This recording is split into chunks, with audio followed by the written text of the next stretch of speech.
In building my YouTube channel, I'm trying to prepare content that is not duplicated by dozens of other people.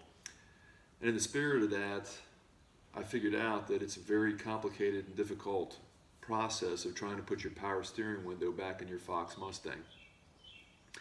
I prepared this video because when I reviewed other sites that actually sell this product and actually give you a tutorial on how to do it, they don't show you the actual process of installing the motor. And when I tried to do that on my Fox Mustang, a 1985 SVO, I found that it was absolutely impossible to navigate your arm up through the door. This video is showing you the process that I created to help you install this motor if you ever decide that you need to replace your motor on your 79 and 93 Fox Mustang. Here you can see the gear assembly from the Fox Mustang power window motor. The bushings in there disintegrated. You can still see parts of that bushing. So what I decided to do was to buy brand new gear assembly and reassemble the motor with fresh parts. Completely reassembled and greased and ready to be installed. One of the joys that's not mentioned in just about any other video I've seen to repair or replace the power window motor in a Fox Mustang is that it's almost impossible to get your hand, at least in my 1985 SVO Mustang, to get that motor up into this area.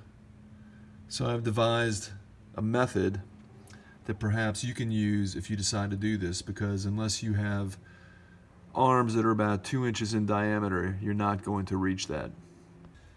I took some cord and doubled it up, and what I'll end up doing is feeding it from the top so that I can pull the motor up from the bottom of the door assembly.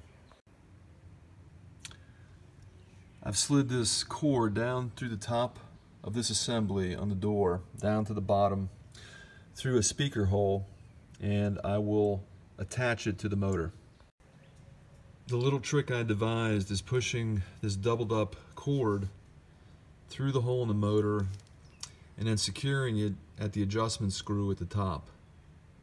I will pull the motor up through the door to a position about like this on the other side of the panel. I've pulled the motor up through the door, and you can see I've aligned one of the threaded motor connecting holes to its mounting location, and now I'll put a screw in there to hold it in place. With the screw loosely in place and holding the motor steady, I can take that cord off the back of the adjusting screw. And now I can pull the entire corded assembly.